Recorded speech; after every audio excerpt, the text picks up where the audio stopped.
Muito bem, faremos o interlúdio na série de meditações sobre personagens bíblicos. Abordaremos hoje o destino dos ímpios. Para tanto, veremos o Salmo 37, verso 20, na versão Almeida, Revista e Corrigida. Diz assim o livro santo: mas os ímpios perecerão e os inimigos do Senhor serão como a gordura dos cordeiros. Desaparecerão e em fumaça se desfarão. Os salmos foram escritos numa linguagem que revela o íntimo do homem face à vida de seus semelhantes acontecimentos. E neles podemos encontrar profundas indagações. Uma dessas indagações é quanto à prosperidade daqueles que não temem a Deus. O Salmo 37 os chama de ímpios, palavra que aparece 14 vezes, malfeitores e os que praticam a iniquidade. Como podem os ímpios prosperarem e aparentemente serem melhor sucedidos que os justos? Esta é uma indagação muito comum para os cristãos e até mesmo para aqueles que não são cristãos.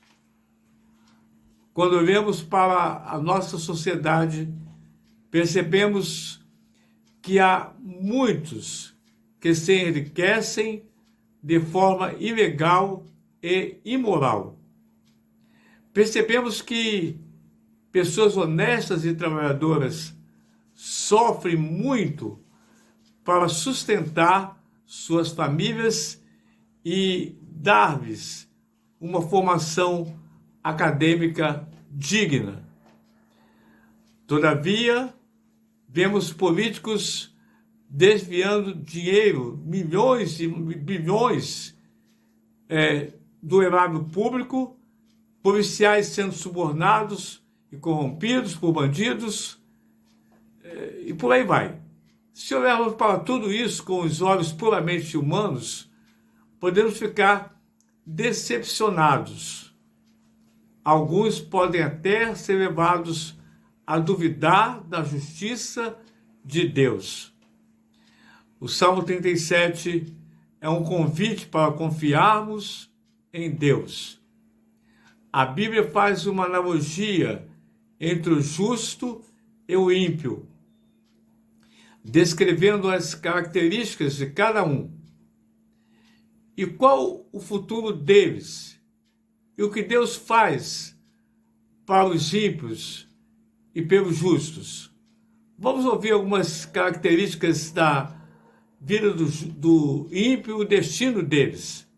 Existem 3 palavras que caracterizam de forma mais abrangente o homem sem Deus, que a Bíblia chama de ímpio. A primeira é malfeitor.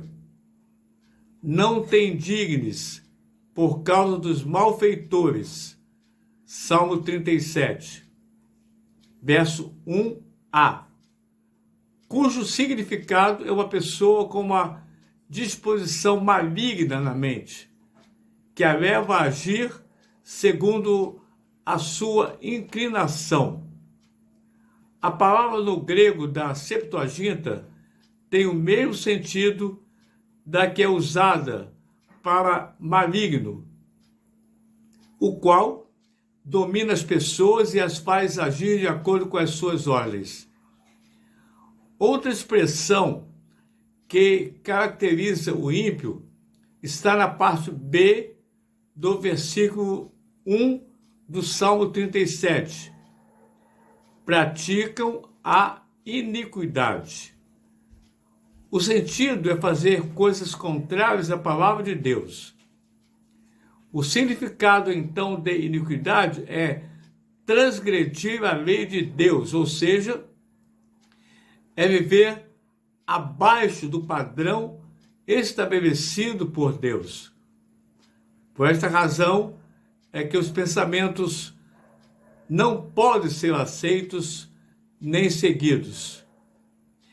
Ímpio é sinônimo de pecado. Pecar é errar o alvo, ou seja, viver sem cumprir os objetivos de Deus para a vida do homem. Alguém poderia argumentar que todos são pecadores. Realmente, todos são, mas há uma diferença. Aqueles que são condenados pelo pecado e por isso são pecadores perdidos. E aos que pecam, mas não estão condenados pelo pecado que separa o homem de Deus, porque já aceitaram a Cristo como Salvador. Nesse caso, os pecados cometidos são confessados, porque eles incomodam e entristecem o pecador. Já os pecadores perdidos, não. Eles não ficam tristes, pelo contrário, eles têm prazer no pecado. Eles têm prazer em estar pecando todo dia e repetindo os pecados. Tomando as características acima como base para analisarmos os atos do ímpio, fica mais fácil entender o porquê de tantas ações corrompidas e maldosas. O texto está repleto de descrições de como vivem os ímpios. Primeiro, em prosperidade aparente, pois sua origem está nos maus desígnios. Descansa no Senhor e espera nele. Não te indignes por causa daquele que prospera em seu caminho, por causa do homem que executa astutos intentos. Salmo 37, 7. Segundo, planejando o mal contra os justos e contra os honestos. O ímpio maquina contra o justo e contra ele range os dentes. Salmo 37, verso 12. Terceiro, fazendo violência contra os mais fracos e intentando a morte dos que são justos.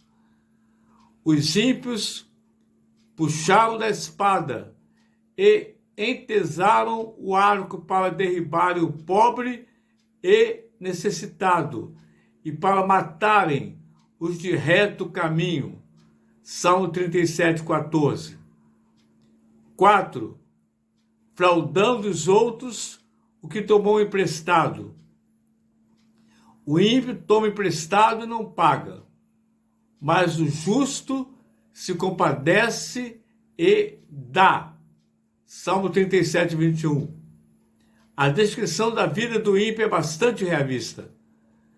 Ele percebe que a vida dele é uma falsidade, não existe, porque a base é falsa, a base é enganosa. Aqueles que vivem sem Deus procurem criar deuses que os satisfaçam, os quais podem ser o dinheiro, o sexo, o poder, a violência, o jogo, etc. Eles passam a viver de acordo com esses ídolos. O destino ou futuro do ímpio, se ele persistir em sua impiedade, é tenebroso. A Bíblia diz que Deus não deixa o ímpio sem castigo, mas os ímpios perecerão e os inimigos do Senhor serão como a gordura dos cordeiros.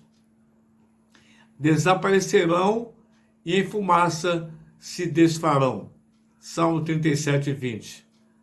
A expressão-chave é que os ímpios serão destruídos, exterminados. Não exterminados no sentido de deixarem de existir, mas de sofrerem tormento eterno. Pelo ensino da Bíblia, entendemos em relação à salvação que o destino da destruição é para aqueles que não aceitam o Senhor como seu único e suficiente Salvador. Porque do céu se manifesta a ira de Deus sobre toda a impiedade e injustiça dos homens, que detêm a verdade em injustiça. Romanos 1,18.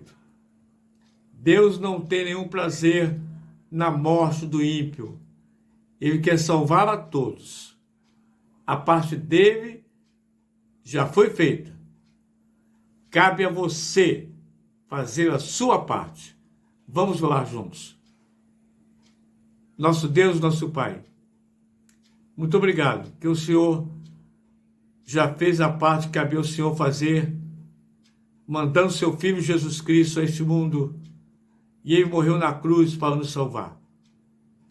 Obrigado, nosso Deus, porque a cada dia, pessoas e mais pessoas têm reconhecido isto e têm deixado a vida de impiedade, a vida de injustiça, a vida de abandono da tua presença e têm corrido para os teus braços santos. Obrigado, nosso Deus, porque essas pessoas têm garantido a cada momento um lugar nos céus quando deixar este mundo. Nós oramos em nome de Jesus, com perdão dos nossos pecados. Amém e amém, Senhor.